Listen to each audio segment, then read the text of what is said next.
Hey everybody, Luna here with a quick update. We recorded this episode a week or so prior to the coronavirus announcements. Both Matt and I are fine, but we will be going ahead and recording our Black Lagoon and Jormungand episodes over the next couple of weeks, so y'all can look forward to that. We're both really excited to talk about those shows. We encourage y'all to follow the CDC and the World Health Organization guidelines and help reduce the spread. So stay safe, and thank y'all so much for listening.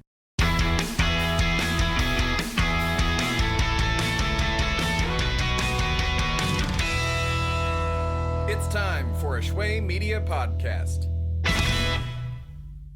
Disclaimer. The views and opinions expressed in the show do not necessarily reflect those of Shway Media or any subsidiaries. The program may contain strong language not suitable for young audiences. Series discussions will contain spoilers. Listener discretion is advised. Enjoy the show!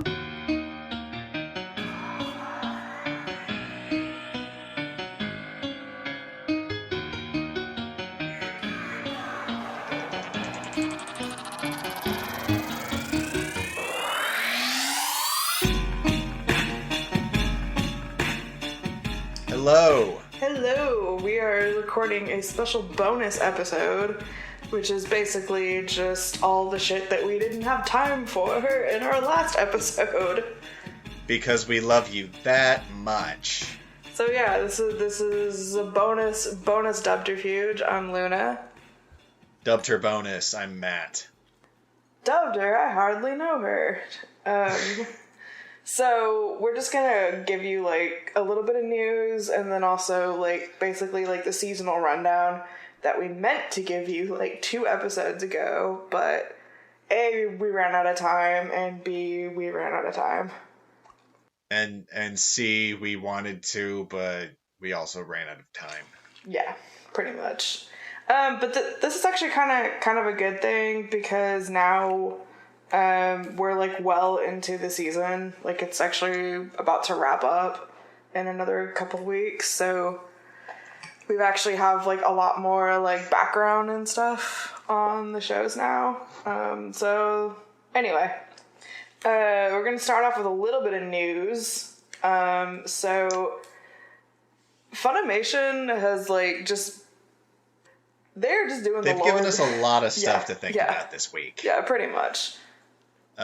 For starters, everyone's favorite slice of life remake, Fruits Basket, is going to have the first 3 episodes air in select theaters across the country. Of season 2, I should say, of season 2. Season 1's already out. So Funimation is graciously providing us with a sneak peek of the first 3 episodes of the newest season, which is season 2, which is coming out in April. And they will be screening in select theaters nationwide on March 30th and the 31st. So tickets are on sale now. FunimationFilms.com. Links will be in the description. Go and get them right now because they will sell out. I promise you. I managed to grab a couple. I was honestly shocked to actually find like space available, but I did. So, but get them like now because it will sell out. Personally, I'm excited for them that they're showing them and stuff, but I'm just gonna wait until they air. Yeah, for sure. I just wanted to do it because I'm a crazy person, and I was like, ooh. Also, Funimation, doing more of the Lord's work, has now added a bunch of Aniplex titles to their streaming service, including Charlotte, March Comes In Like a Lion, the infamous Eromanga Sensei, Cells at Work, Tengen Toppan Gurren Lagann, which is huge, because that show was out of print for a really, really long time. They also added back some of the shows that they had the licenses for originally, but that expired and went back to Annie. I forget. They added Brotherhood, Shiki, and a few more. And hopefully we'll completely restore all the titles to Yeah. Funimation for more to enjoy. Thanks, having the same parent company.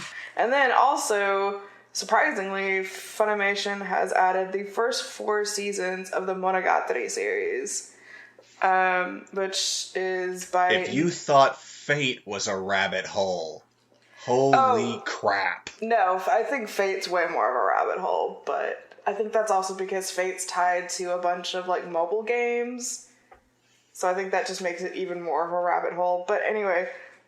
so the Monogatari series, I don't know if they have the movies yet, but I could see that they have at least the first 4 seasons. I'm pretty sure they... Based on at least the first 4. I poked around in what they had. I forget exactly what was now, though. Anyway, the point is, I think they have it up to Nise Monogatari, which is the 4th season. But anyway, is Awari the 5th or 6th season? Oh, God, I don't even remember. There are more Monogatari. Somewhere around there. There are as many Monogatari as there are arcs in One Piece, basically. It just keeps on going. But yeah, if you don't know what that is, then I don't know if I even have time to explain it. But long story short, it's based on the light novels by Nisio Oyasin. Very dialogue heavy. Has like garnered quite the cult following. I really enjoy it. It's not for everybody, but it's quite a wild ride, is all I'm gonna say. I just realized I own something by Nisio Oyasin. He co-wrote that, what was it, Jisei Tyson or Juden Tyson or... Crap. It was a series from like a couple falls ago. It was like a battle royale with like the zodiac animals. I think it's called Jinsei Tyson or something. Junie Tyson. Yeah, Junie Tyson. That wasn't what I was thinking of. I was thinking of what I realize now is the first light novel I've ever owned. The Death Note Los Angeles BP murder trials. Oh yeah. Good stuff. Death Note was basically my life. Manga, and mostly manga, but also anime when it started on Cartoon Network back in like my first 2 years of high school. So I own the whole manga, whole anime, and all the bonus books. Sweet. Read it if you can find it. It's wonderful.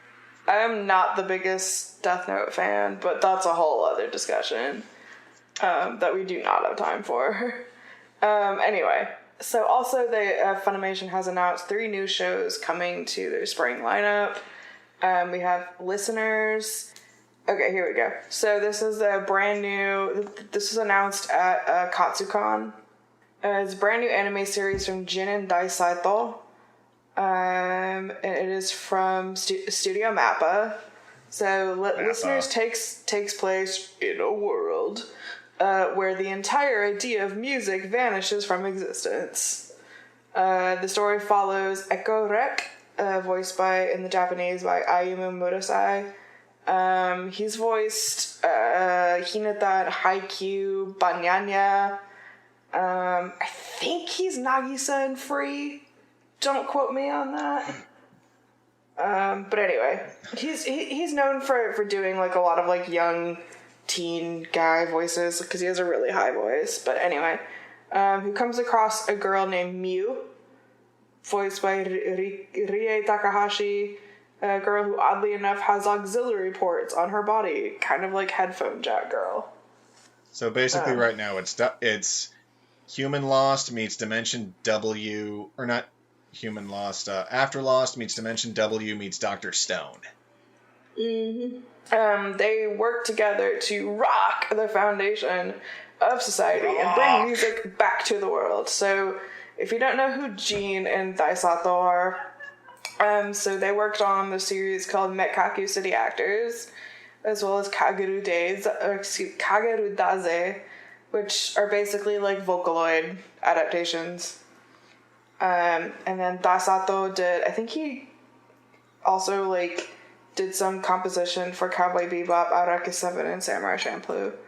Taishi Hashimoto is listed as creators of the series, as well as the Satos. Well, Hiroki Ando will serve as director, and Kisuke Koizumi as sound director. And I think this is also I don't know if this is a co-production or not. Oh, there's also Mars Red, which is the latest co-production. But that, I don't think that's coming for like another year or so. Thought it was this season. Or this coming season. I thought it was. All it says is coming in 2021. Oh, or not. Which sucks, because I kind of want it like right now, because it looks awesome. But basically, it's like the Japanese government. Like it takes place in like the 20s, but like vampires exist, so it's like Taisho era, but with like vampires. So it's kind of dope. And I'm always a sucker for like vampire stories because I'm vampire sucker trash. Get it?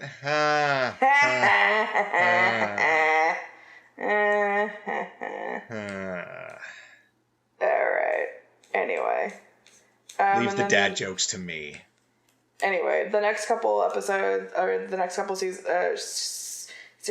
Kashigoto, basically a guy who draws like Edo manga and like doesn't want his daughter to find out.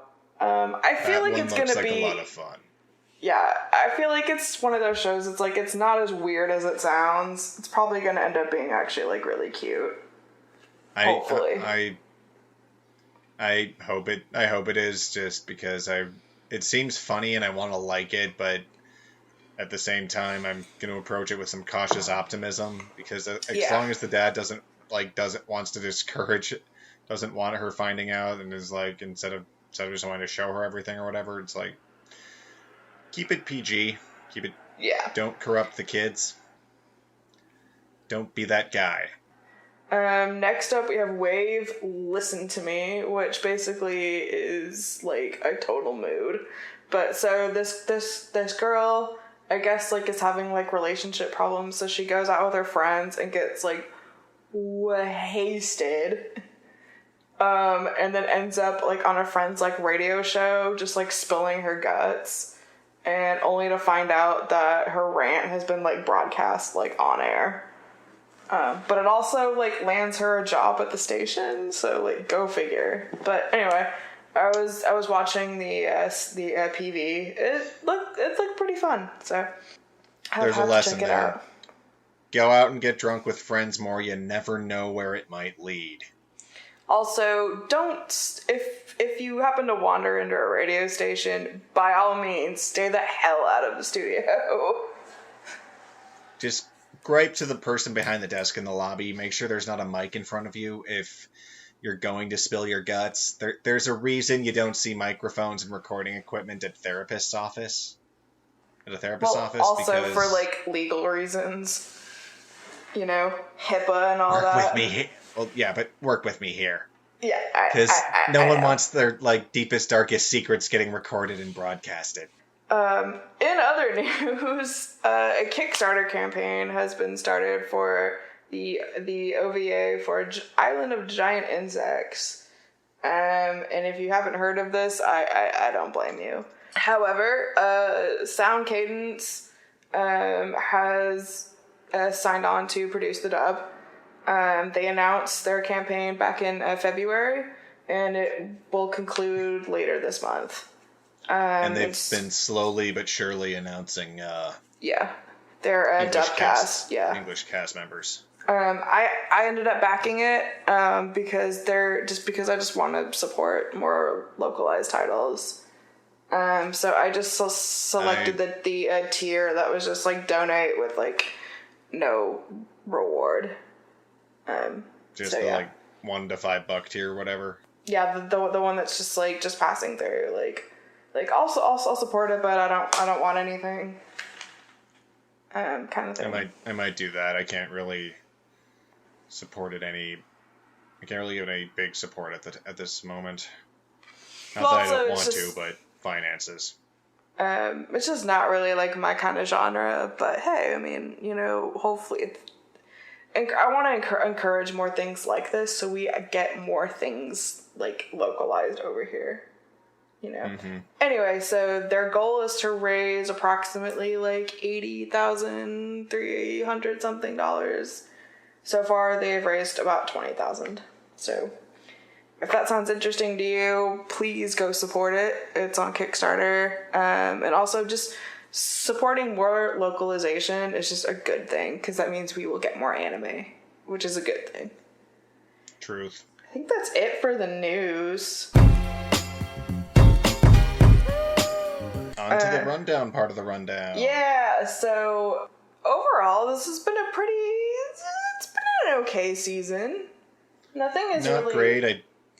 Yeah. It hasn't been, like, amazing. I'd say it had, like, a bit of a uneventful, a rough start. But honestly, some of the shows have really, like, grown on me and taken off. So yeah, my opinion of them some of them have definitely changed. Like Plunderer. I would say there's like one or two shows that have really stood out for me, but yeah, one of them is Plunderer. It's this sort of it's the fantasy with like everyone has a number on their body that if you can keep it going up, you get like social status and whatnot. But if it goes to 0, you're dragged into the abyss. It can be anything from like people you've killed to miles you've walked to times you've stood your ground in a debate, or in the main character's case, he's at negative like 10,001 for the number of times a woman has turned him down. We don't know how he got into the negative. At first, it just seemed sort of less like a throwaway gag kind of pervy show, but like as it went on and we learned more about the characters and they developed and stuff, it became really fun and really interesting, and the latest twists are just full of what the hells and what's going on. I was not a big fan. Not to Do you like it better now? No. It looks like butt shit, and I don't know, it's just like, it's 2020, like, for fuck's sake, like, are we really continuing on with, like, the pervy tropes? Yeah, with, like, these stupid pervy tropes, and just having these characters be extremely unlikable. Like, the main character is so fucking stupid. It's just, like, how is she still alive? 2, it's like, of course they introduce, like, this really annoying guy who's, like, a total gross piece of shit, is wearing this, like, really ugly mask, like, gets his ass kicked by being, like, a lecherous, like, jerk. Oh, but of course, he's actually smoking hot, because he's actually the main character. He's also, like, the chosen one, has a really dark backstory, super OP. It's like, okay, whatever. A lot of good stuff, though. Cast is great. The cast is great. I kind of love the cast. Look, if you're into the show, you're into the show, and that's okay. I'm into this show. Hi. I, however, am not. So, no thanks. Thank you, next. In the words of Ariana Grande. Thank you, next. Well, there goes half of my talking points. Kidding. No, feel free to talk. It's fine. It's fun. I sort of like how it's Eric Vale plays the male lead, the pervert guy. So I love Eric is like a great guy. He does great work, but I am just getting complete and total Desert Punk flashbacks with him, which is another show where Eric Vale plays the lead who is also a total pervert. Also a fun sort of just stupid romp, but yeah, just the reminders are there. I mean, I enjoy both immensely and love Eric to death, but I don't know. My mind draws parallels. That's Plunderer. Going off of like the fantasy thing, Somali and the Forest Pirate, though, is like... Forest Spirit. Oh, excuse me, Forest Spirit. I don't know why I said pirate. Hey. Somali pirates, obviously. Well, whatever. Anyway, Forest Spirit. God, that show is gorgeous. It is beautiful. Easily the most visually stunning show this season. I'm definitely a contender for most visually stunning show of the year already. I'm just so glad that someone was like, hey, let's make this a fantasy series, but actually, like, use our imaginations instead of, like, template for generic medieval-looking town. Aha. Our work here is done. It is just a super sweet show. Yeah. Like, Somali, the little boy, girl will melt your heart, like, every episode. It's like... Wait, is Somali a boy or girl? I forget. I don't remember. It just reminds me of, like, the imagination of, like, Made in Abyss, but not as sad and depressing. It's still sad, though, because you know it's true. Because you know why the golem is... The forest spirit, the golem, is doing it, so that she can... Because she's gonna die. But, yeah, it's still just stunning, and the dub is beautiful. Kyle Bear plays... Shout out to fucking Crunchyroll, though, for, like, doing the Lord's work. Yeah. Kyle Bear plays the golem, the forest spirit, and then Karina Betger plays Somali, and holy crap, if her voice if that cute, adorable voice she uses just doesn't melt my heart every episode. It is just the sweetest thing, oh my god. I actually have tears coming out now. Yes, must protect at all costs. Must protect Molly, must protect Karina. Okay, Infinite Dendrogram. Yes, I want to talk about this in Beaufory. Oh my fucking god, I am so goddamn tired of this damn genre. Like, they are all the same. At this point, I think, I don't know, like, the cynical side of me is like, I feel like these shows are just being made for a specific audience and, like, cash grabs, and I really miss Log Horizon, and I just want to go wallow in my cynicism. But, like, Season 3 confirmed, though. That being said, I didn't actually hate this. I don't know shit about MMORPGs because I'm not a gamer. I don't play MMOs, but I play other games. Yeah. So, like, I tried to watch, like, the first 5 or so episodes, and I've literally forgotten what happens. But all I remember is there's a guy dressed as a bear, and he's hilarious, and I love him. Chris Barrero is what everyone calls him now. Yeah, he's voiced by Chris Guerrero, but everyone just calls him Barrero at this point. Barrero. Yeah.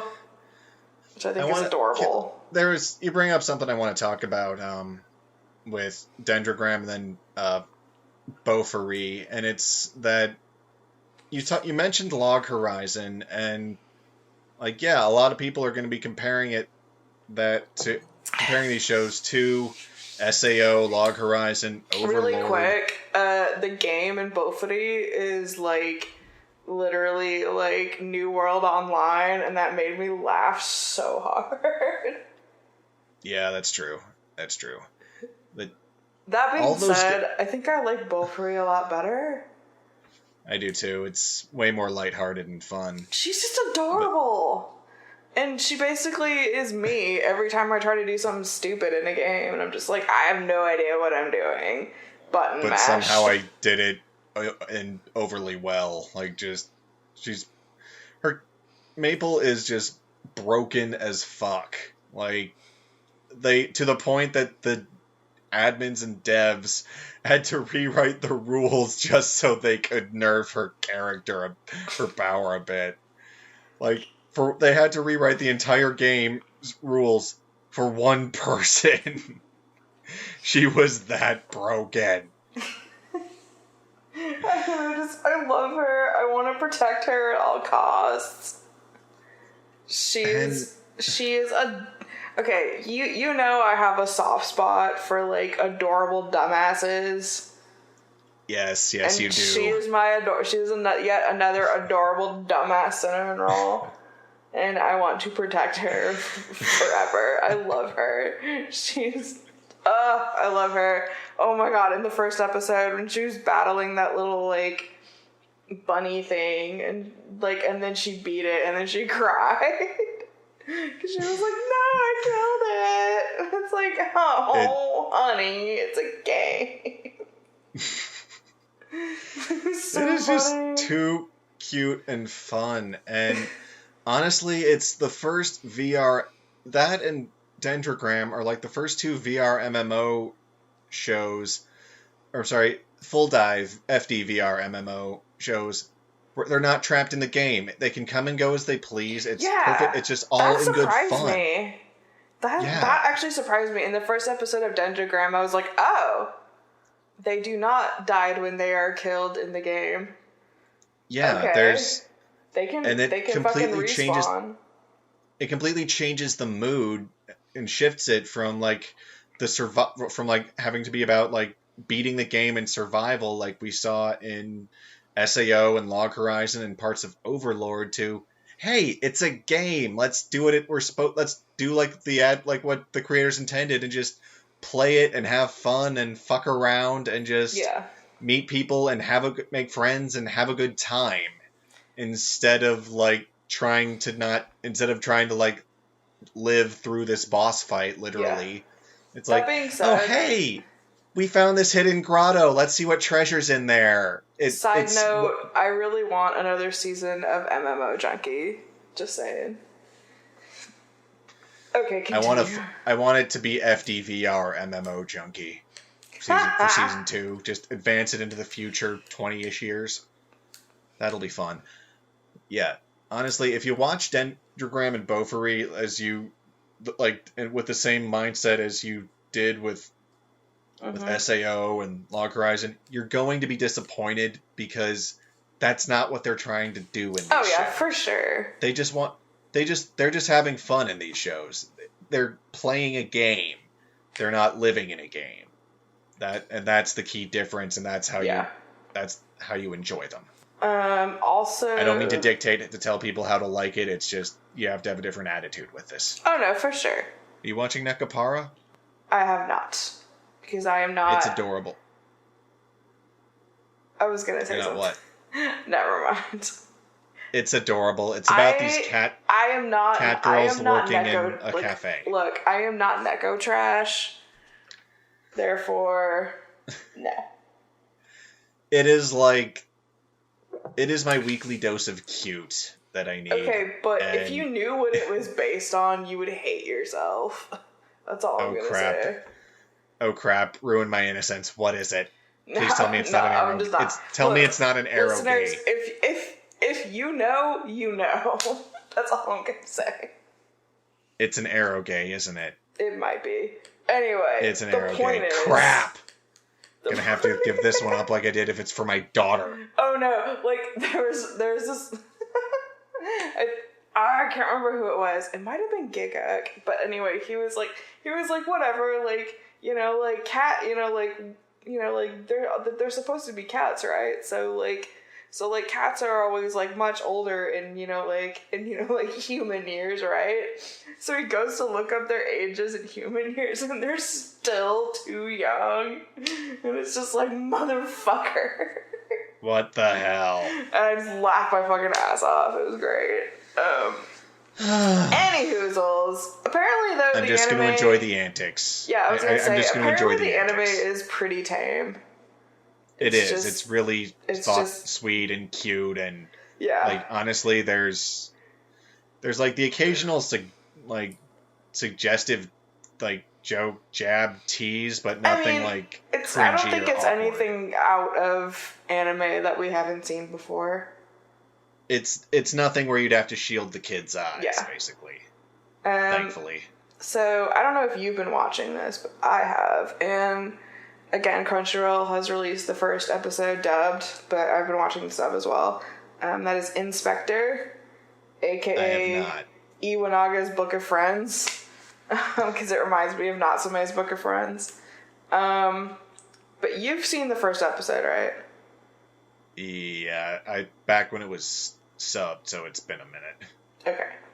I think they're on episode 8 or 9 now in the sub. And they've released the first episode dubbed. I actually really liked the dub. It was pretty good.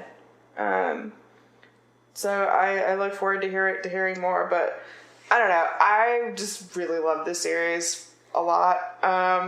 So this show is written by Kiyoshiro Daira, and if you have no idea who that is, it's okay. I'm a nerd like that. I tend to look these things up. But anyway, he wrote most of Blast of Tempest, which was a Bones show from way back in 2013. It's one of my favorite shows. It is an Aniplex title, and no, it is not dubbed, sadly, but it's still a really good show. It's very dialogue heavy, but he's known for writing this really hilarious kind of just sort of back and forth kind of banter styled dialogue. But anyway, this show is about a girl who in typically anime fashion looks to be about 12, but is actually 17 or 18 or something because anime. Better than 42. I'm looking at you, Index. I was gonna say Index. Oh my god, the mom from Is There a Girl Online or something like that. Oh. Wait, was it that show or was it no, Masamune Kun's Revenge. Kun, that's right. Yeah, his he mom actually looks calls her Loli Hag. What the actual fuck? Anyway. Anyway, so she has a crush on this guy named so she has a crush on this guy named I think his name is Kyo. But anyway, I can't remember his fucking name. Oh no, Kuda. His name is Kuda. Anyway, and apparently she saved his life or something. I don't know, but it's really funny though because she has this ridiculous crush on him, and he's just kind of oy. And then she tries to get him to be her boyfriend, and he's just kind of kid, will you just leave me the hell alone? I mean he's nice to her and he wants to be her friend and all this stuff, but at the same time he's just really. But anyway, so she has been spirited away when she was really young and gets the power to see and talk to yokai. And then also he's been bestowed with mysterious powers. And the reason why is kind of a spoiler because it's revealed in a few more episodes. But it's been really it's been a really cool show. I really enjoy it so far. It's very jazzy. And the again, whoever is in charge of picking these OPs yet again is just killing it. So many good OPs this season. I'm just god damn, they're upping their game. Yeah. Really quick note from the first season or from the first episode. So in the flashback when she's talking about how she got spirited away or whatever. So she got equivalent exchanged and lost a leg and they're just wheeling her on a gurney, but it's just she her. She got L-wrecked. But it's just her and the missing leg and nothing else. And I'm where's her IV? Where's her ventilator? Where is all of what the hell kind of hospital is this? I mean, I know it's just anime. Through the eyes of a medical professional, ladies and gentlemen. I know, just how she's not bleeding out is beyond me. But so that part made me laugh. But I was just oh my god. If it was that bad, then she got herself L-wrecked. L-wrecker. I hardly know her. Anyway. Hashtag L-wrecked. L-wrecked. Anyway. She Edward L. wrecked herself.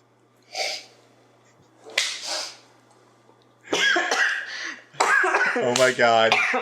For people who can't see, Luna nearly choked on her wine from laughing, and oh my god, this is chicken soup for my soul. I legit just almost spit out my drink. Oh my god, this is the best recording ever. All of this white wine all over my computer, which would have been very bad. But oh my god, this is our best recording session ever now. Thank you. I'm done. Good night. Tip your waitresses. That's all, folks. We're done. Ending it on that note. Anyway, pardon me while I die. Anyway, so another. I can't even.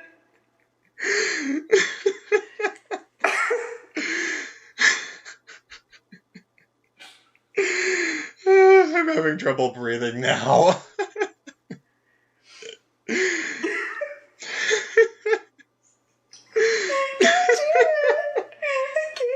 Okay, I'm back. Oh my god, my dog's coming over here. Oh, I know. My cheeks are sore from laughing. Okay, now that I've done wheezing. Okay, so on to another show that I'm absolutely obsessed with this season. Wait, before we do that, while we're on can I just do a quick transition from one crunchy dub to another? Yes. You're not watching it, so I'll just plug it quickly. It is Science Fell in Love, so they tried to prove it. I have been meaning to watch that because I've watched the sub and I find it adorable.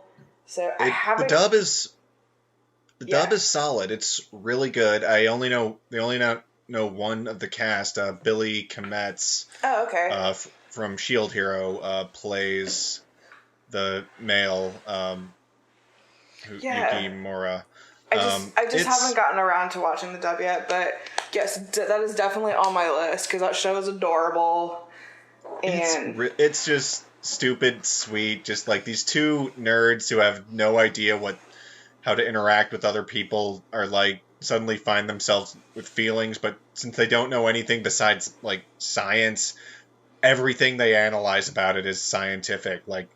Why does elevated heartbeat how does this cause this? Is this correlation or causation? Are my feelings for you because you did this? Is this Stockholm syndrome possibly, or something like that? It is just stupid and cute, and go watch it if you want to laugh and awe at the same time.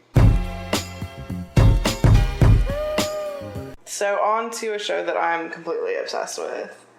As am I. You don't even know what I'm going to talk about. I have a good idea. Okay. Go on. Actually, no. We are, in fact, both watching this show. The other show I'm completely obsessed with, I'm only watching, but I'll get to that in a minute. I think this is actually a co-production. Is it? I forget. I should probably look that up. We are so prepared. Oh my god. Seriously, my notes just consist of a list of the shows I wanted to mention and nothing else. Yeah, I am super prepped. I literally need to type in is It Invaded a co-production? Because I have no idea.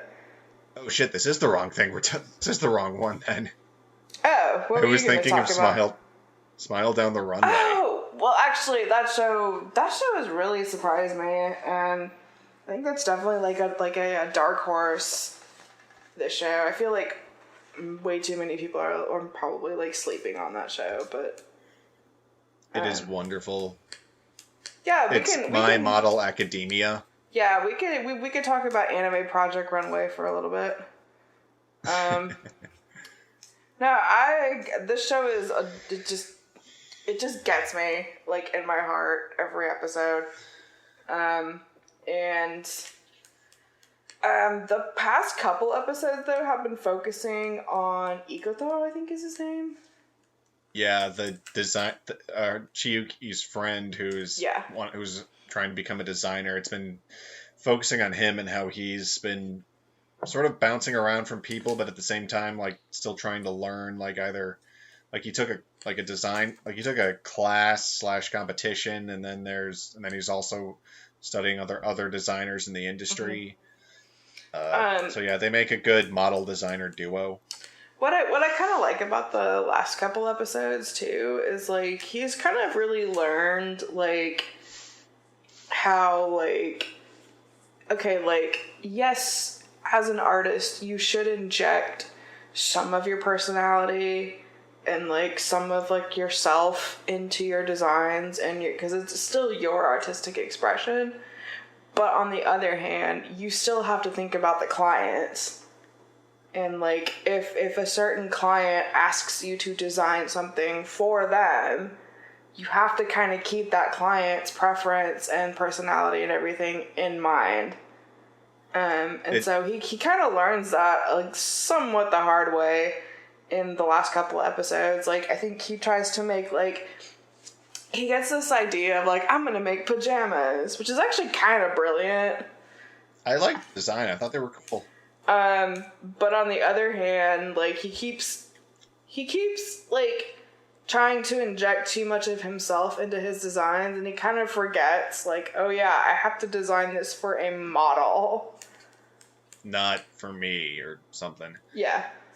It sort of made me think about, like artist commissions. Like, yes, the artist has, like, can be creative within the parameters set by the client, but they still have to stay within those parameters. Like if the client asks for a drawing of X character in a red dress and the artist draws her in a blue dress, then you've failed the client there. And the client's the one that's paying you, so their voice matters pretty loudly. But at the same time, like, you could have full creative freedom about how you want to design that dress, as long as it's red. Like, I kind of was like, okay, whatever, about this show at first. Because I am very biased towards a show called Paradise Kiss, which is based on a manga by the legendary Ai Yazawa, which is also about fashion design. But from the PV, like, the production values were like, yeah. And then I ended up watching like the first 4 episodes, like, in like one succession. And I was like, okay, yeah, I'm obsessed now. Like, I am completely obsessed. Like, this show is a soap opera, and I'm fucking obsessed. Plus, I feel like as a huge fan of America's Next Top Model and Project Runway, I feel like I have pretty good authority on, like, I'm just kidding. No, but, like, I adore this show, and I want to protect, like, every character. It is really just a fun, sweet show. And the dub cast is shout awesome. Out to the dub cast, because holy hell, they are great.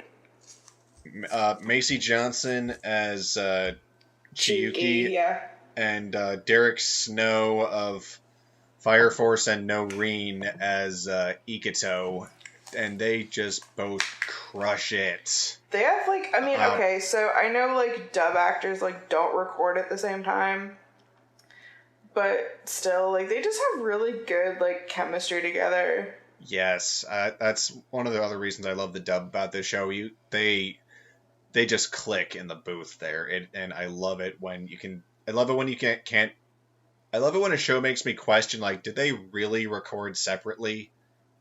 I love it when a show can do that, because you know how just organic it could feel then. Yeah, for sure. Okay, so on to another show that I'm completely fucking obsessed with. Like, this show just blows my fucking mind each time, even though the last couple episodes or so were, like, just like, what did I just watch? Yeah, and that is Id Invaded is just, oh my god, this show is incredible. Like, holy fucking hell. I think, like, I've had some friends tell me, like, when they first watched it, and, like, one of my friends was telling me, like, or, like, I was like, reading, like, tweets also from other mutuals who, kind of, like, shared, like, really similar sentiments, but I've had, like, a couple friends tell me, like, I was high when I watched this show, and I have no idea what the hell just happened. And I was like, look, I was dead sober watching this, and I'm in the same boat. Was I. Yeah, like, and I'm in the same boat. I have no idea what I just watched, and I was dead fucking sober. But it's I think Inception, I figured but it with out. a better story. It's like Inception meets The Cell, which is, like, a show from, like, way back in the 90s, with Jennifer Lopez and, I think it's Jennifer Lopez. I only know the show by the name. I have no idea what it's about. Or anything else. It was a movie, like, way back in the day. Basically, Jennifer Lopez plays this I think she's a psychiatrist, and she's able to, like, basically, like, infiltrate people's minds. Anyway, the point is, as any good psychiatrist should. It's very, like, Inception, The Cell, Psychopaths, essentially. So, this was directed by A. Aoki, who directed one of my favorite anime film series ever, The Garden of Sinners, or Kara no Kyokai, and he directed the first film called Overlooking View. By the way, all 7 of those films are finally on Crunchyroll, so I can finally recommend it to people. Like, go fucking watch it. They are amazing. Because it used to be that you had to, like, buy them, and it was an Aniplex title, so it's like, that's a really tough introduction. You know, like, you spend a shit ton of money because it's Aniplex. That's, like, the only... But now they are all on Crunchyroll, all 7 films. It's one of my favorite Type Moon-based series ever. Go fucking watch it. They're amazing. Anyway, he also directed Recreators, Gare Zero, and Wandering Sun, which is a really important anime, and we will get to that at some point. So basically... Also, shout out to some other stuff. Another show he directed that I love, Coyote Ragtime Show. Oh, shit. That's a really... No, I was thinking of something else. Never mind. The point is, still a fun show. But I was gonna say that was written by Jamie Markey, but I was thinking of a completely different show. So never mind. Here's another show he directed that who shows actually. Please Teacher and Please Twins. He was episode director for those. Of course he was. Little known fact: Luna is low key obsessed to death and beyond with Please Teacher and Please Twins. And by Luna, Matt means Matt. They're her favorite form of any kind of media ever, and that includes, like, cave drawings. So yeah, they're the epitome of all culture for her. Actually, fun fact, I minored in anthropology, so I've studied a lot of cave drawings. Fun fact, I majored in anthropology. Speaking of, this is a complete and total tangent, I'm sorry, but they're, like, a system of, like, of caves and stuff, and, I want to say, like, in, like, Southwest Texas, with a bunch of, like, cave drawings and stuff. They actually preserve, like, kind of like a replica of them. There's actually a whole exhibit about them at the Whitty Museum here in San Antonio. They're really cool, and they're like thousands of years old. But anyway, the point that I'm getting at is my dad actually saw them, like, up close, which is, like, super dope. But anyway, yeah, like, these are made by, like, native populations, like, thousands of fucking years ago, and they're still there, which is, like, incredible. Anyway, sorry. Anyway, just totally went off on a tangent there. Yeah, totes love Onegai twins, y'all. So on to It Invaded. So this is the cold open starts with a man only known as Sakaido, the brilliant detective. and he wakes up in this really weird, like, segmented world, and he has, like, no memory. Emphasis on segmented because... Yeah, everything's, like, floating, including his arms. He's, like, missing parts of his arm and his leg, and that actually gives him, like, a superpower of really long, like, Mr. Fantastic levels of reach. Yeah. That he only uses for, like, 2 episodes. And then he discovers the body of a young girl named Kaeru, and he has to solve, basically, her murder. Now... what we eventually learn is he is actually in an idwell, and an idwell is basically the subconscious of a serial killer, but the only way you can actually enter one of these is if you are a killer yourself. Dun dun dun! Dun! This show just keeps getting crazier and crazier, and, like, the last 2 episodes were just like, what the fuck? Yes. That being said, so, like, case number 1, we have, like, a crazy, like, Japanning kit guy who I think is voiced by Justin Cook. A crazy photographer guy who likes to blow things up. Yeah, Fukuda. That's Justin Cook. A crazy fire starter guy. And someone called the Gravedigger. Does someone on the staff, like, watch Bones? Because that was also a character on Bones. And... Wouldn't be surprised. And also, shout out to Monica Rial, because her character, Honda Machi, is such a goddamn badass, and I love her. Yes. The main the main guy. People, Momoki, Sakaido, Honda Machi, and Matsuoka. They're just all insanely awesome badasses, and so are their actors. So I should probably have, like, prefaced this. So the main guy, his name is actually not Sakaido, his name is actually Muku Narihisago, and he's voiced by Josh Greeley, and he is an ex-detective, who, was basically charged with killing a serial killer who killed his family. So he's actually, like, in, like, a maximum, like, security prison. This whole fucking show is just insane. Every single episode, like, just blows my goddamn mind. I am obsessed. The show is incredible. And Josh Greeley is fucking killing it. Josh is just murdering it. And speaking of Josh as Sakaido / Narihisago, can we talk about the casting for Narihisago's wife and daughter as Alex Moore and Tia Ballard, respectively? Because I sort of, like...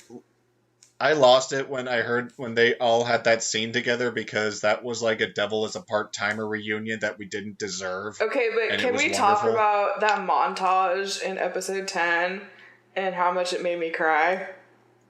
Yes. Okay, first of all, they play this song, which is half in English, by the way. Mm-hmm. And it's this, like, really sad, like, pop-ish kind of J-pop song. And I have, like, I am, like, in tears with this montage.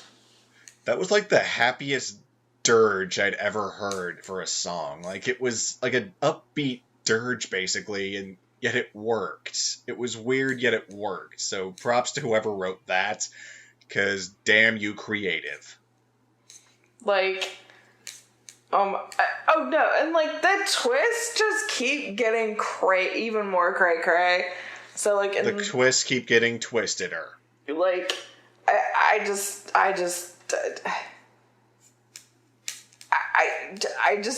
have no fucking words. There's actually a meme, speaking of... Some brilliant bastard made a meme that has, like, Honda Machi with a gun... juxtaposed with Uraraka holding a knife, juxtaposed with Kirby holding the steak knife or whatever, and it's just, like, same energy. I know which one you mean now. I just fucking died. I was like, oh my god. It totally I know exactly which one you're talking about. I was like, oh my god. So we're like, so the mysterious, like, faceless villain that we're after is called John Walker, which makes me think of Johnny Walker, like, whiskey. But, like, there are, like, some, like, fan theories out there, like, he may not even be real. I don't know where this is going, but it's just, like, I don't know. Especially with, like, the last couple episodes, I'm just like, I don't even know anymore. I just, speaking, while you're pausing, I just want to give a shout out to the rest of the crew. Jeremy Inman, who is just rocking the show as director. Fuck yeah, he is. And Aaron Dismuke, who is handling most of the scripts. And also, just a little nugget that made me happy just checking ANN. Episode 3 was written by Jamie Marchi. Ooh, neato. She's one of my favorite writers, so that warms my heart. Now, and as is Aaron, he's an awesome writer too. He wrote all of Radiant. Oh shit, he did? Most, if not all of it, yeah. I did not know that. Interessante. Fun fact, I'm actually, my copy of Radiant is actually the first one he signed because I got it because it came out the week before I saw him at a con. Oh my god. That's actually pretty cool, not gonna lie. Yeah, it was a proud moment. I always, like, geek out a little when someone says, oh, this is the first one of this that I've signed. Especially if it's my favorite show. Nice. Like the one that I was, like, almost lost my mind with was, one of my favorite shows ever is No Reen. And I want to say back in 2016 or so, I had Austin Tyndall sign it, and he said it was the first one. And he actually wrote on it, OMG, you're my first, Austin Tyndall. So yeah, that was like a proud geek out moment. Sadly, Anyway. I haven't actually gotten him to... Okay, so he was at KomoriCon one year. I think this was like 2016, somewhere around there. Anyway, I was actually working the convention at the time. So I didn't get to do anything. The thing is, I found out later I could have, and I was like, well, fucking really? Nobody told me? Because, like, okay, basically, Caitlin Glass, Sunny Strait, Austin Tyndall, DC Douglas, they were all there, and, like... Bitchin' lineup, by the way. Like, and I mean, like, I went to as many panels of theirs as I could, and, like, people, and, like, my other coworkers were telling me, like, you could have, like, tapped out and, like, gone to get autographs, and I'm like... Now you're telling me? Like, god damn it. Because okay, so I worked registration. We were literally in the same exact space as the autographs. Just on, like, opposite sides of the room. And I was like, fuck me, god damn it. Okay, so anyway, moving on. Enough of that geek out convention so tangents. Every season I need some sort of stupid edgy show because I'm just edgy show trash. So a few years ago it was Junie Tyson. I think a season after that it was like Devil's Line. I know which one this is. Which was redonk. And this season, it's Darwin's Game. Yes! Okay, holy what the fuck. So this was a double premiere. This was like a double-length premiere. So the first episode is literally like an hour-ish. It's like around like 45 minutes. It's like... You get an hour of edge. It's like, okay, if King's Game and Pokemon Go, like, combined... Also, it's Edgelord Hunger Game. Also, you die when you are killed. It's and then you become Edgelord Hunger Games. And then you become I have pulled people on this. I legit pulled people on this at conventions, like when we were talking about like shooting the shit with people. Pixelated out. Pixel art.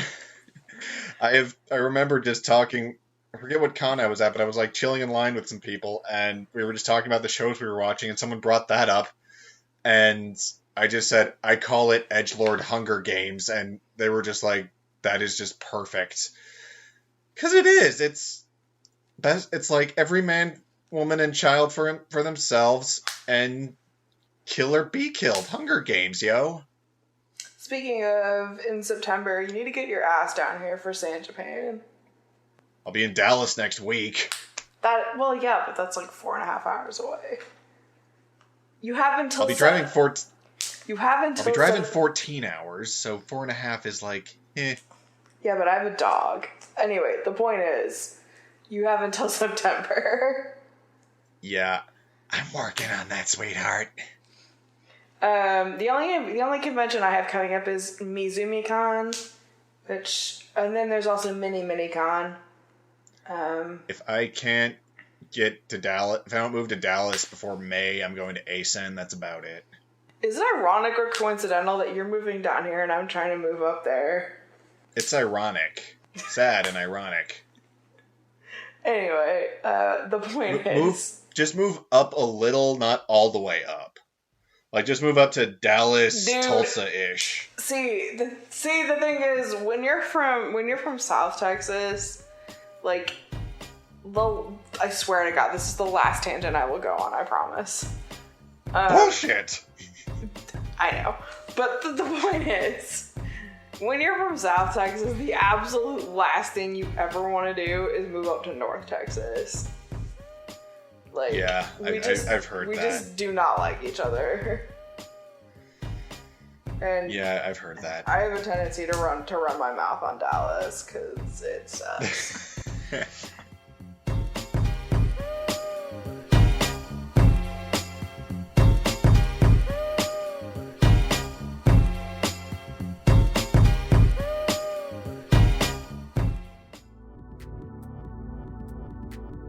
This episode is brought to you by Brews and the Boys. So, what's your favorite American football team? Did you say the Dallas Cowboys? If you didn't, you're wrong.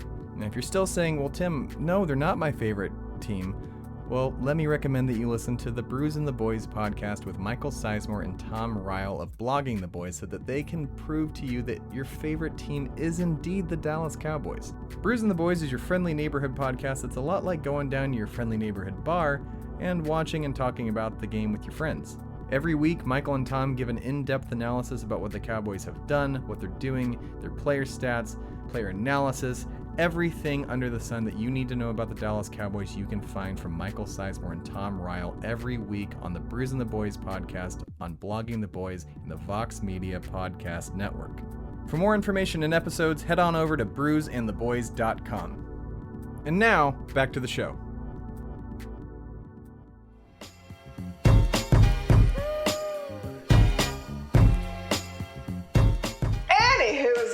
Back to King's Game. No, you mean Darwin's Game. Oh, sorry. Darwin's Game. King's Game was another show that was pretty similar, except that show was hilarious. Yeah, that was all kinds of edgelord stupid right there. Oh my god. But that's for our shitpost episode. Oh, for sure. So our protagonist, Kaname Sudo, downloads an app for a game called Darwin's Game. After his friend repeatedly told him not to. Yeah, because whoever listens to their friends in these shows, right? Right? So... what do they know? Not only... so apparently if you download this game, a snake will slither out of your phone and bite you. Because that's exactly what happened. So I guess that means you're registered.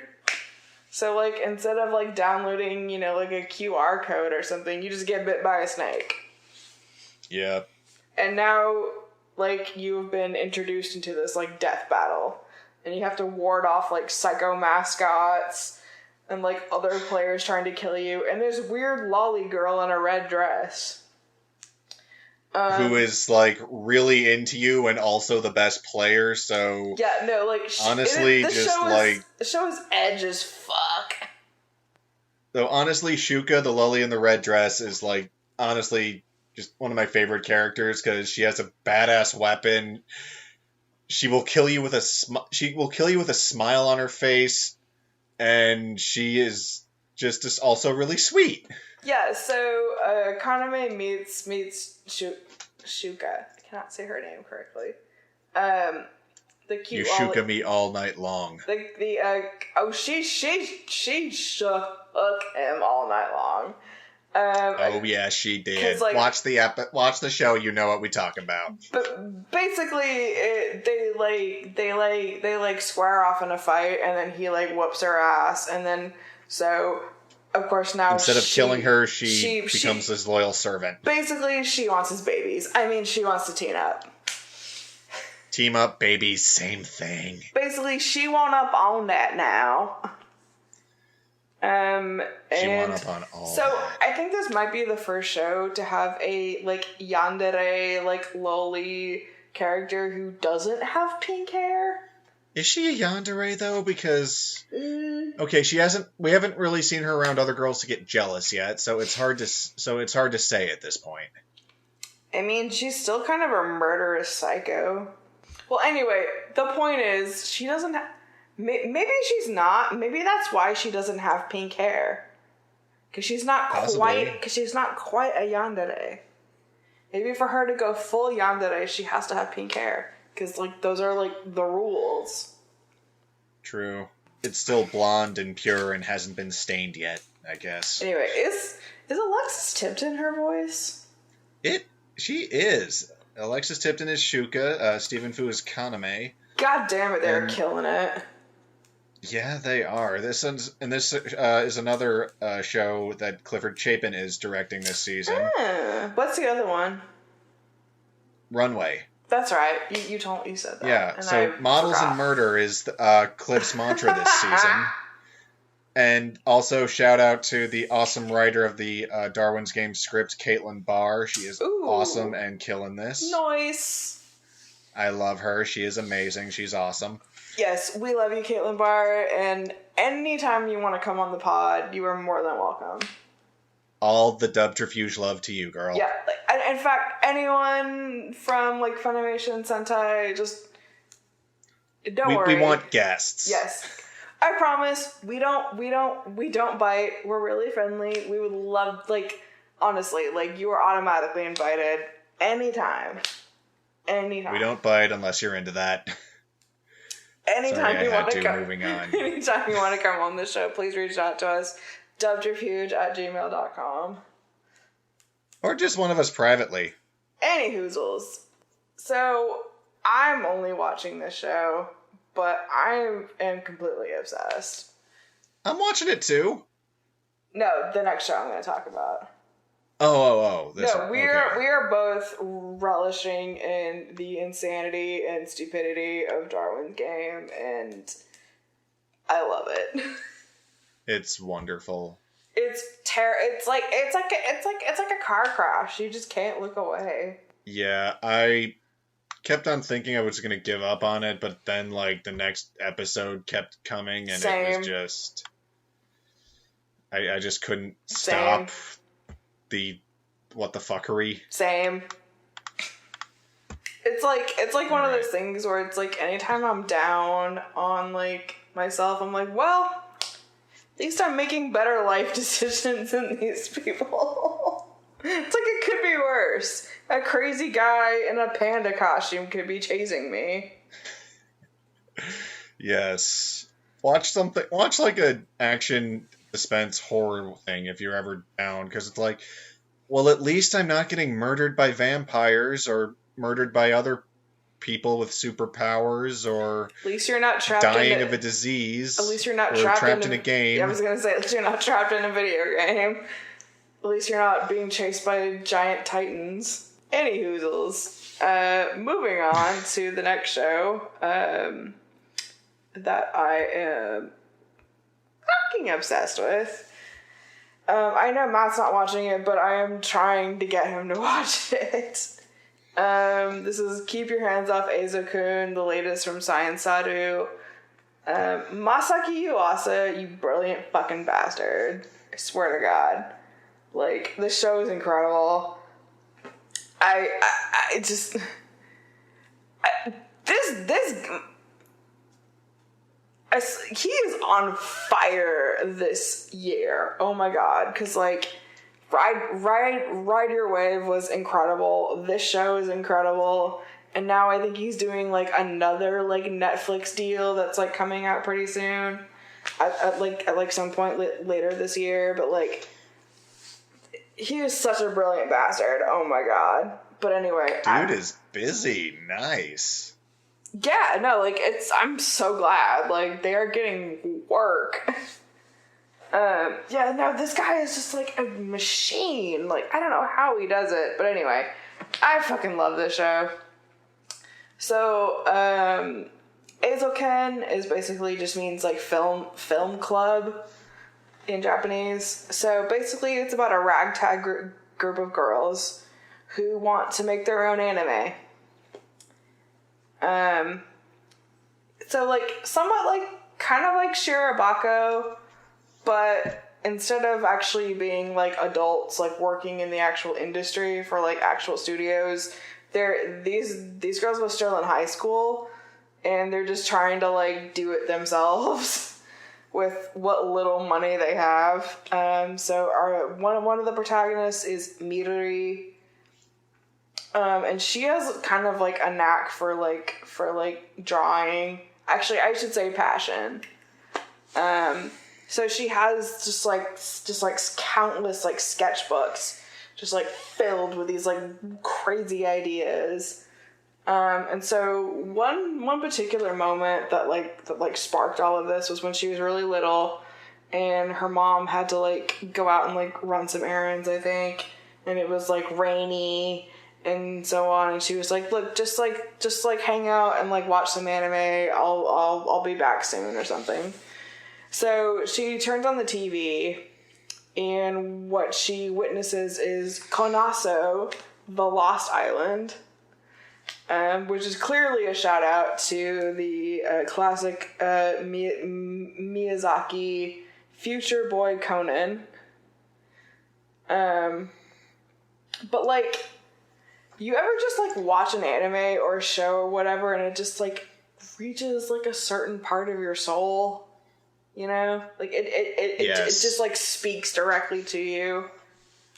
Well, that's what this series did with Midori, because immediately she's just like captivated, and she's like been obsessed ever since. So she's filled like countless sketchbooks with like these like really intricate drawings of like robots and machines and aliens and all kinds of shit, and it's fucking brilliant.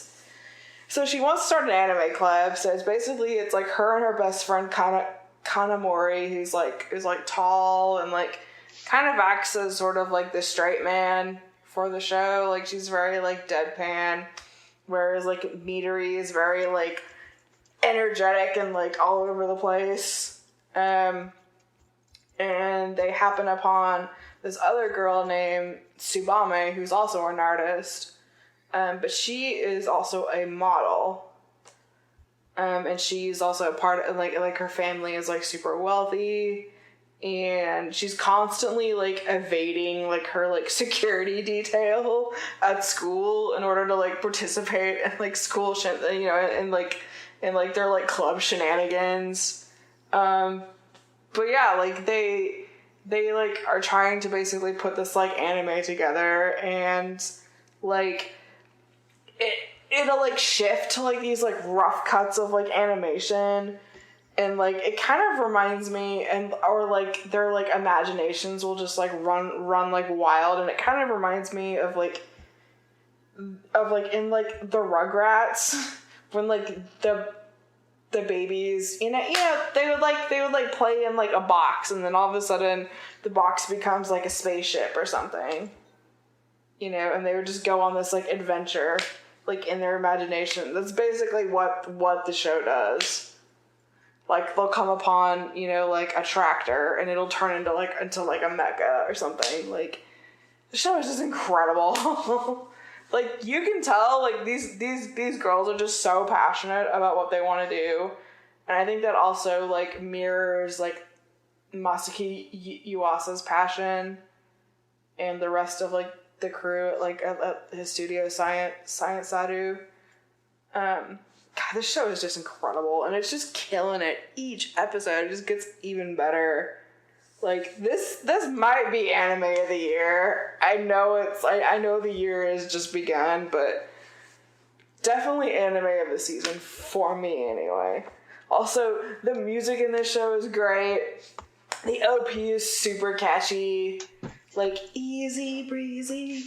Like, I swear to God, like, you will start singing it to yourself at, like, odd times of the day. Like, God, this show is amazing. I cannot say enough things about it. It's on Crunchyroll. I think we're up to, like, episode 9 at this point. It's so fucking good. I hope it gets a home release and doesn't just, like, sit in the, like, streaming void like a lot of shows do. Thank God it's not on Amazon, though. That's, like, all I can say.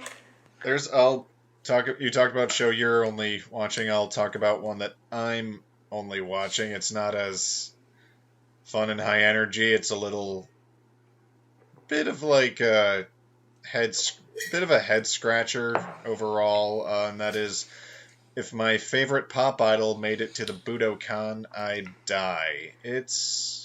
I've watched the first 3 episodes. It takes a look at like some toxic obsessive culture. Mm-hmm. But at the same time, it's a slow burn lesbian romance that is just like, it keeps you coming back. It's like, there's obviously unhealthy obsession here, but at the same time, the person she's obsessed with is also into her.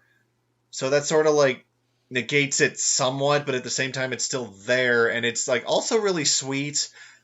But honestly, I like this show. It's good, but at the same time, there are just way too many asterisks. Yeah, so Oshiga Budokan Itekatura Shinu, or if my favorite pop idol made it to the Budokan, I would die.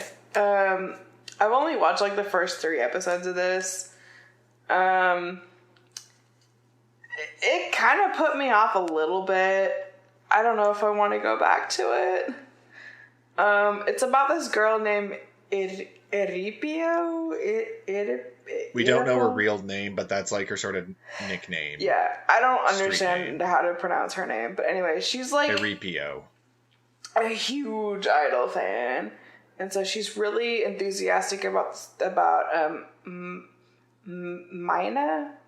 Is it Mina? Yeah. Yeah, Mina. The group is named Cham Jam, and the idol that she's specifically obsessed with in the group is Mina Ichi. And so like she pretty much like she only wears like the same outfit like every day because she spends most of her money on like idol crap. I just hope she has like 90 tracksuits in her closet and isn't just re-wearing like the same. She kind of reminds me of I forget her name, but Monica Rial's character in Princess Jellyfish.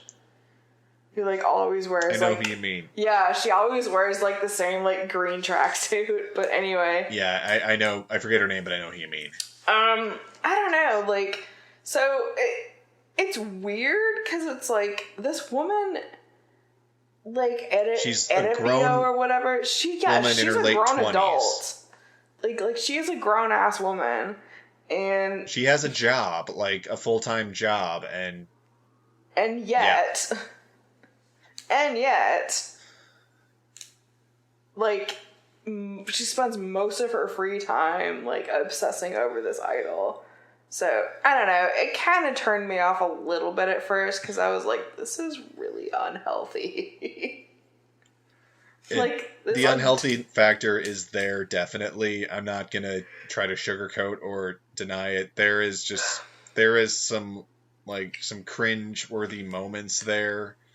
But at the same time, it's a romance. Uh-huh. So like, while the basically like it started from an unhealthy foundation, but it's sort of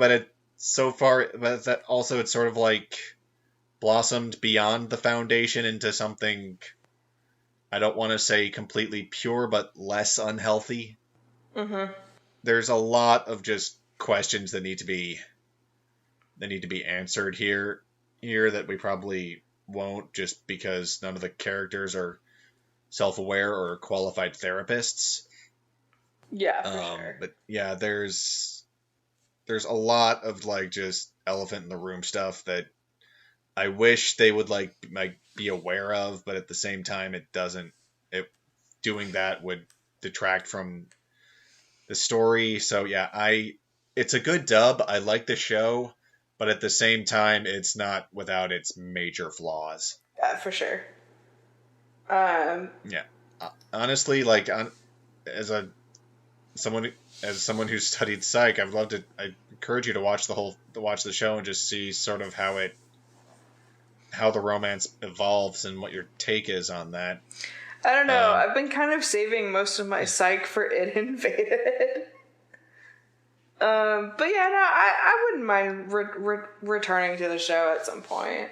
I know how to make you watch it, and with these next 5 words. Emily Neves is the writer. Damn. Of course, okay, so if you've been following the show for a while, we love Emily Neves. Yeah, we are very big Emily Neves stans. So, like, obviously, like, now I have to go check it out because, you know, we stan a legend. Yes, we do.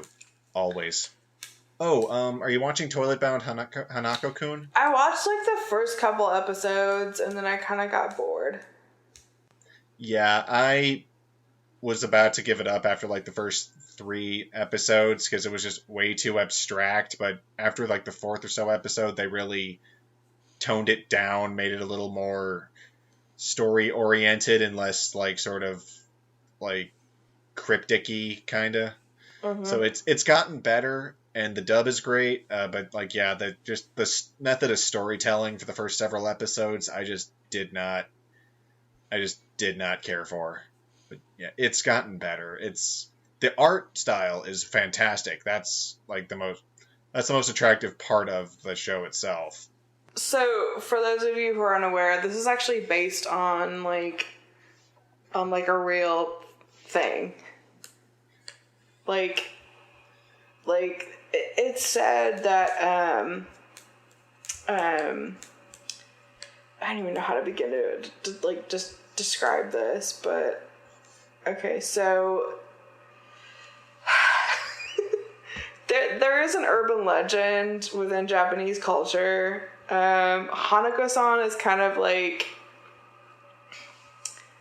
okay, to like make some sort of like Western connection, if you're a Harry Potter fan, moaning Myrtle, the girl who haunts like bathrooms. So it's kind of, that was exactly the thing. That's like when I first saw the show get announced, that was exactly the connection I made. So that's basically where this all comes from. Like, it's what I want to say. In some ways, I feel like the show is, like, barely animated because the way that it moves kind of reminds me of, like, a visual novel. Little bit, yeah. It's very... It's sort of looks like sort of a storyboard at times, because it's not heavily animated. I mean, that's sort of like part of it. That's part of like the charm of the art style, but at the same time, it does come off as a little lacking. I mean, the art is beautiful, but it's just like the animation, like, they could put in animate more frames, but at the same time, I don't know, I don't want to say it feels like they're copping out, but it sort of feels like they're copping out just for the sake of abstractness, I guess. Yeah, for sure. I don't know. I kind of dropped out after like the first 3 or 4 episodes. Yeah, and GL almost did, but I'm glad I stayed. Honestly, it's gotten better. Really, this is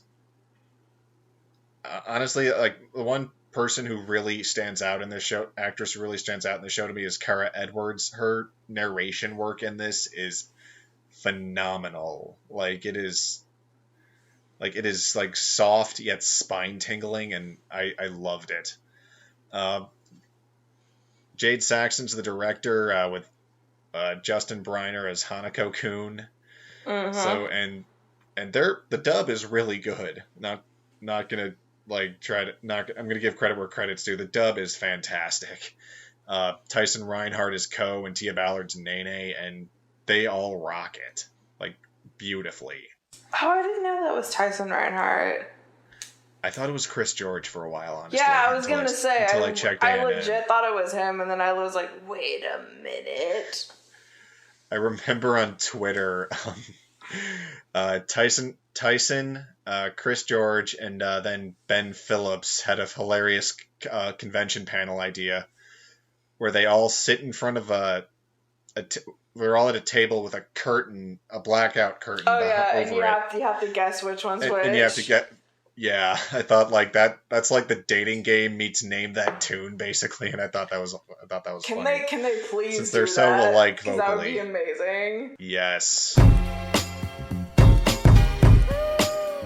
In other news, kind of circling back to the news, Crunchyroll has posted trailers for a couple of upcoming series, such as I'm a Spider, So What?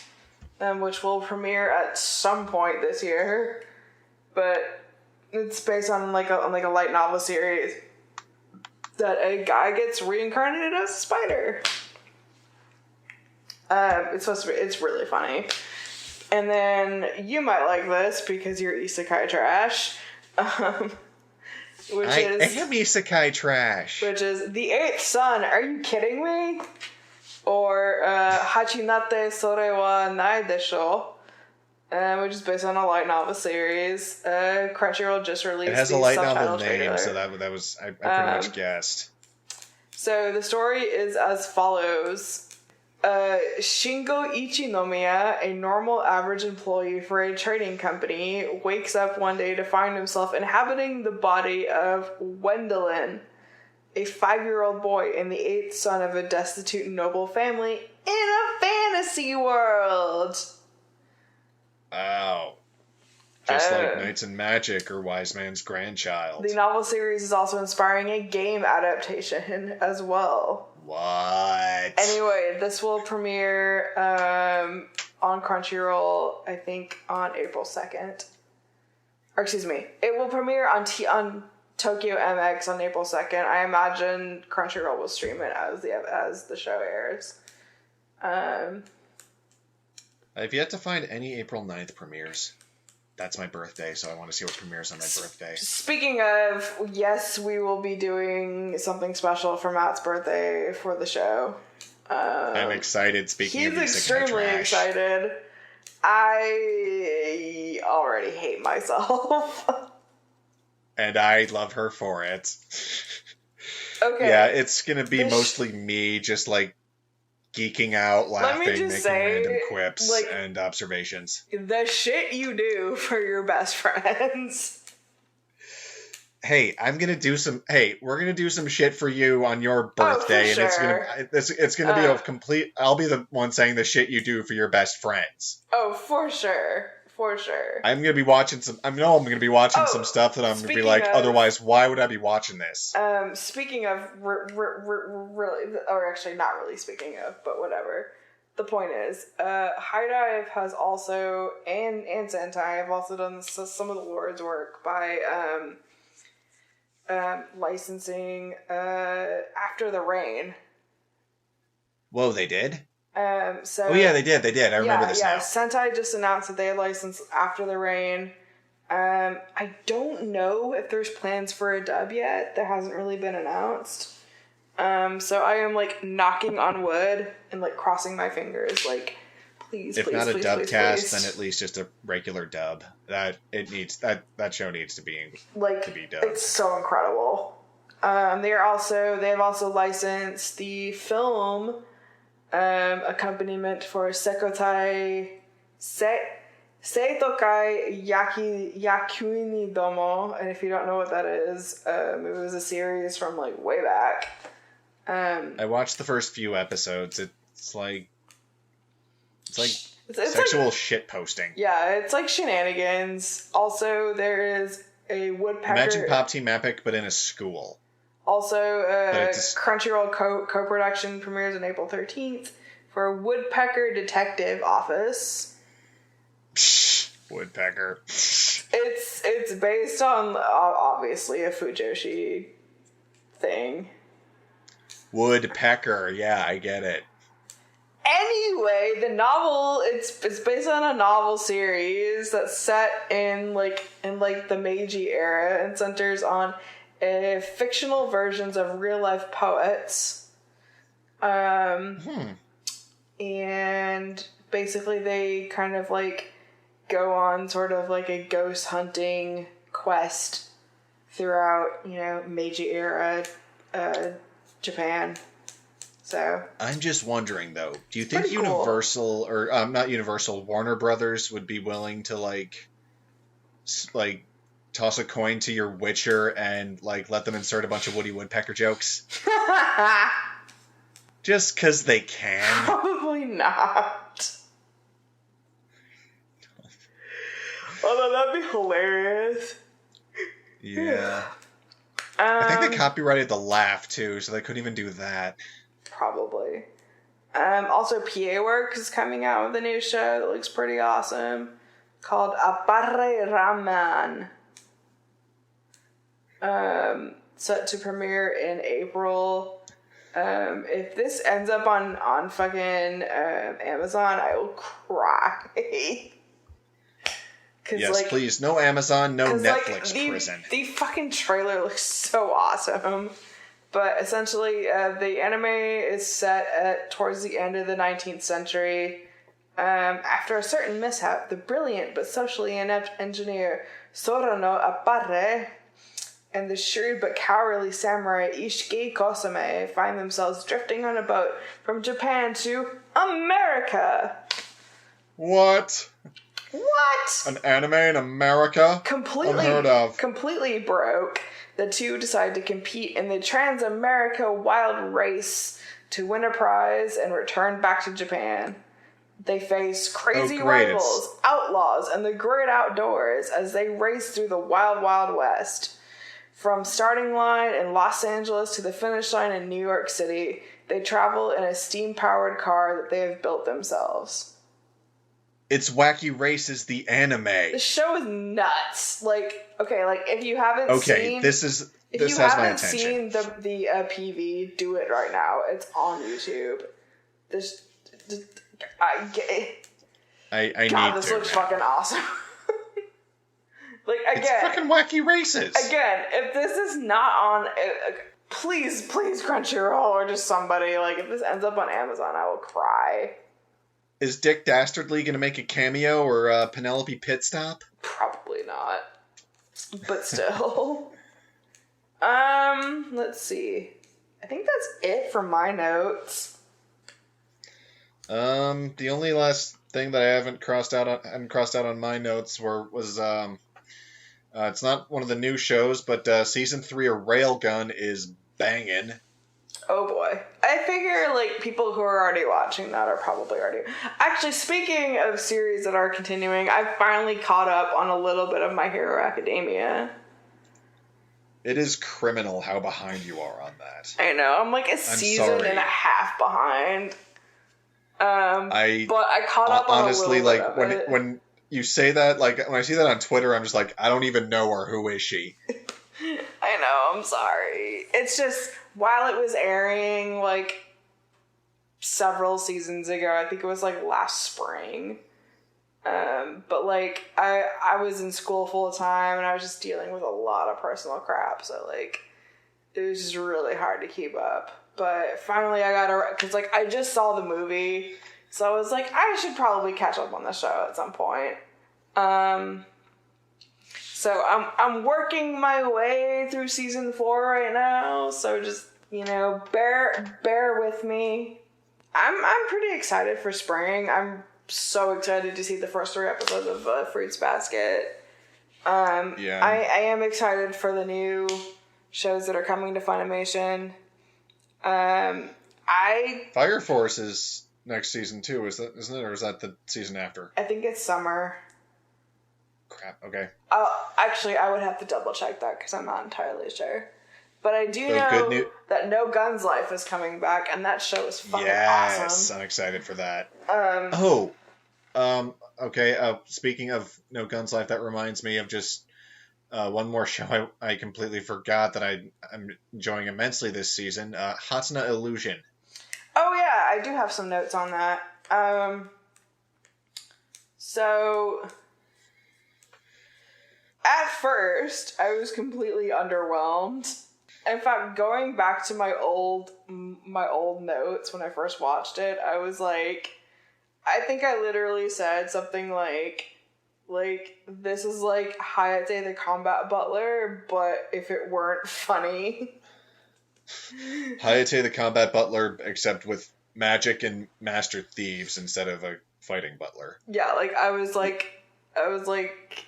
really harsh on it. And then 6 episodes later. Honestly, I was not impressed by it until honestly the dub is what saved it for me, because honestly everyone in it just brought everything to life way more than I ever felt with the Japanese. Like fucking sub. I don't want to fucking hear it. Okay, we're called subterfuge for a reason. Damn it. Okay. Yeah, we were going to be subterfuge, but that's already a word. That subterfuge is already a word, idiot. No, but for real, we focus on dubs for a reason. Yeah, no, this show is like the dub is fucking great. It's beautiful. It's our good buddy Kyle Phillips directing, and then Skylar McIntosh is working with him again. We mentioned Skylar and Kyle before when we way the fuck back when we did our Izetta the Last Witch episode. First episode, y'all. Yeah, very first. Dubbed her. That's a dubbed her throwback right there. Yeah. It's basically think of a master thief who can use magic, and that's what Hatsuna Illusion is basically. Yeah, it's so essentially the show is about 2 childhood friends. So there's Hatsuna, and I guess her name is also because kanji is weird. Her real name's Kana. Yeah, it's it can also be read as Kana. So she is a magical girl, and not just a magical girl. She literally is a magical girl. She also has there's a transformation. She has a Sailor Moon transformation sequence, which I thought was amazing. It is much lower budget than Sailor Moon, but it is still really funny, really fun and cool. So she has a childhood friend named Makoto, and for some reason mistakenly that was a girl, and I guess becomes completely upset upon learning the fact that he is in fact a boy. And they're living together now, which makes for all sorts of fun. Exactly, and now prepubescent awkwardness. And now they're living together because anime. Mm-hmm. And because she's rich, and there's also other stuff. Also, she has this awful maid that keeps scheming to set them up, and oh my god, who voices the maid? Yes, that's Tabitha Ray, and she is so fucking funny. Yes, honestly, I honestly love.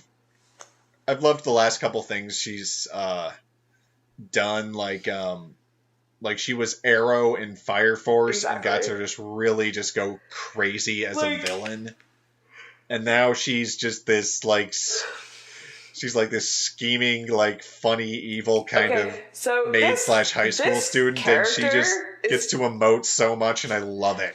This character is absolutely terrible, but she is so funny.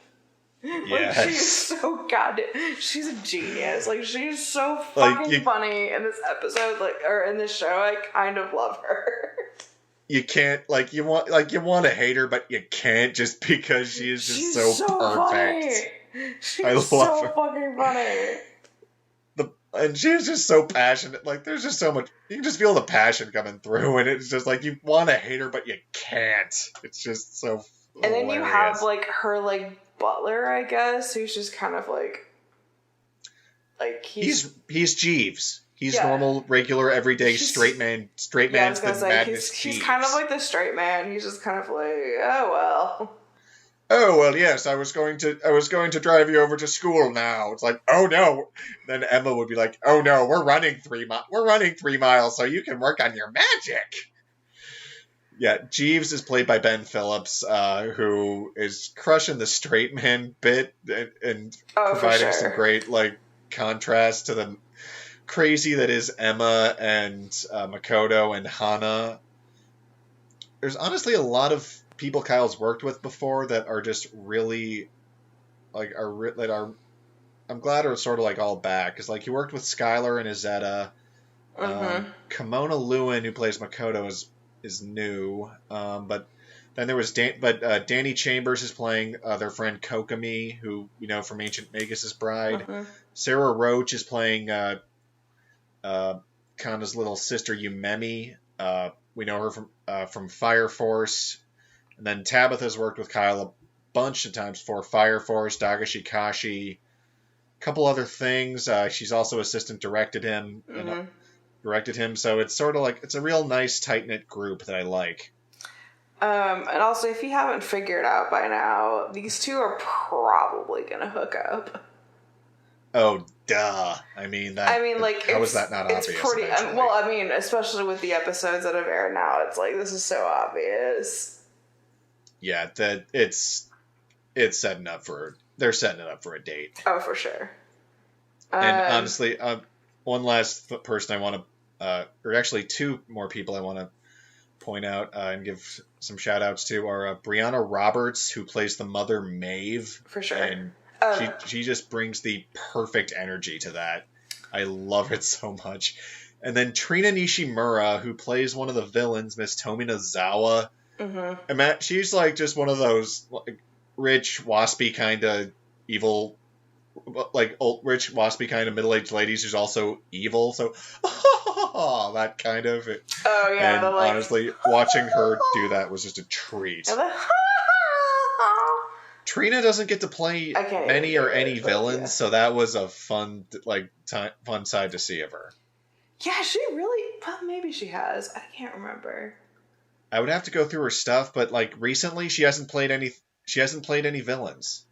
Yeah, I was gonna say I would have to go down the rabbit hole. Yeah. Yes, Hatsuna Illusion. It's one of the sleeper shows, honestly. Yeah, for I'm loving sure. what everyone's doing with it. I legit rolled my eyes at this show, and then 6 episodes later. Yeah, I was the same way until a dub, and then the dub brought it to life. It really did. Honestly, they're working some magic in Studio C at Funimation. Oh, for sure. I think that's it for the rundown.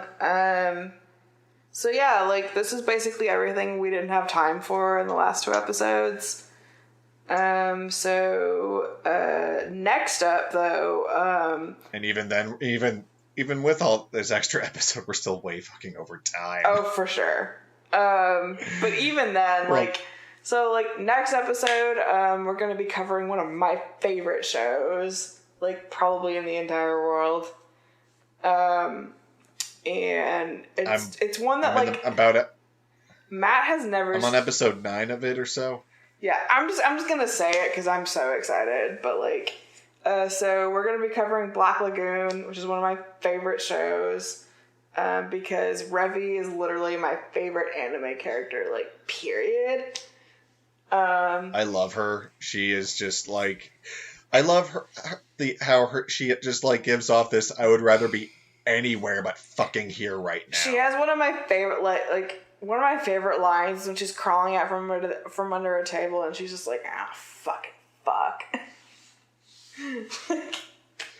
Honestly, just what I sort of love is... This is one of the few shows, actually. This was actually an Ocean Group dub, so this is dubbed in Canada.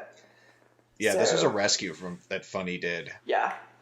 I shit, I can't remember if this was Bandai or Geneon. I want to say it was Geneon. Geneon. Yeah. Geneon. So yeah, so it features Brad Swale, who y'all know and love from fucking Death Note, and he is the voice of Rock.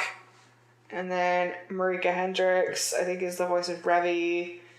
Brian Drummond's in it. Kathy Wesselock, Tabitha St. Germain, all of whom were regulars on My Little Pony: Friendship is Magic. If you want some fucking contrast, a lot of the Ocean group went on to do like Barbie or like My Little Pony shit. So I mean, like, you know, the life of a voice actor. You play like a homicidal maniac. Or you play like a cute little like magical or you horse. play a happy little unicorn. There's no in between. Exactly. There's no in between. So I'm really excited because I fucking love this series so much. And then maybe after that we'll probably just do Jormungand because everyone compares those series and might as well just. I love Jormungand. Yeah, it's like amazing. Might as well just continue on the action-packed train. Yeah. God, I love Jormungand. That is a fun show. I wish it got a second season. Or no, excuse me, a third season. It ended it ended where the manga ended. I'm pretty sure though. I think so. I can't remember. Yeah, so like actually, there's no more content for a third season. I really wish got a second season. Fucking Gangsta. Yes, the bullshit from the studio that was Manglobe, right? And then it went bankrupt? Yeah, sadly. See, where they left off, though, if they had just had one more episode, because, okay, so I have the entire manga. Sadly, like, the author Koshke has a very serious, like, autoimmune disease, and so it's very hard for her to keep up with her work because of this illness. But you can kind of see how that drew inspiration, you know, for some of her characters. But anyway, where they should have left off is at the end of, I think, like the 6th or 7th volume of the manga, because the cliffhanger that concludes that arc is so incredible. But then, like, the anime, because, like, the anime ends, like, just shy of that chapter. And it's like, if they had continued just one more episode, they could have ended on the most incredible fucking cliffhanger, and people would have literally been like, what? I just remember watching it, and then just feeling like going through like the first 12 or whatever episodes, and then just having the final episode just feel completely off the entire time by comparison. Yeah. And then just like everyone on the Twitch chat, and then even the everyone Double Talk hosts were just like, how is that an ending? Like that not an, like, yeah, like that show that had that not an ending. Like, what the heck happened? And then, like, the next day the next few days or so, we learned, like, oh, Manglobe went under and they had to rush it and all that stuff. Like, if they had just had one more episode, it would have ended on the craziest fucking cliffhanger. And for those of you who haven't read it, just go ahead and read it, because it's pretty incredible. I'm not going to say what it is, but anyway. I think that concludes this episode for now. We will see. Yeah. We will see you in Roanapur next episode.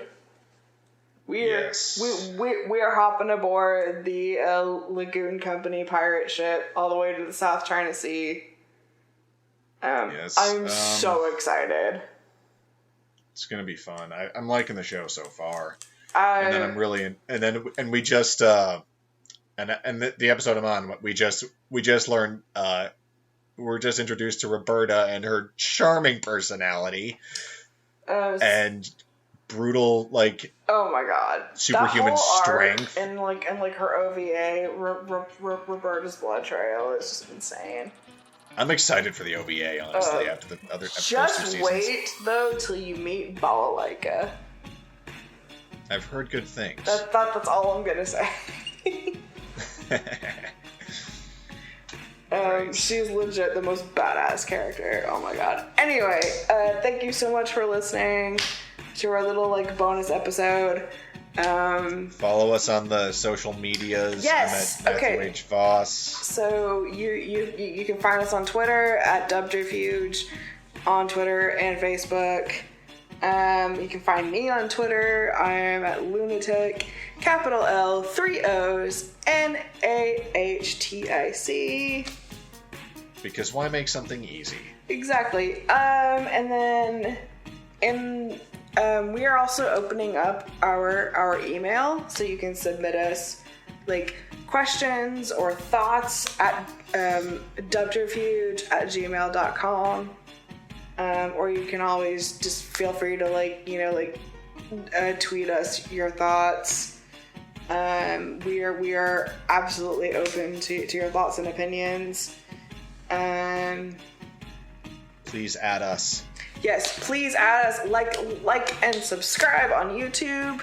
Give us reviews on iTunes. It will really help us out. Again, thank you so much for watching. We will catch you next time. See ya. See ya. Dubterfuge is a production of Shui Media. The show is hosted and was created by Stella Luna and Matt Voss. The show is produced and edited by Tim Philippi. The show's theme song is by Stella Luna and arranged by Timmy Two Step. For more information, visit dubterfuge.com.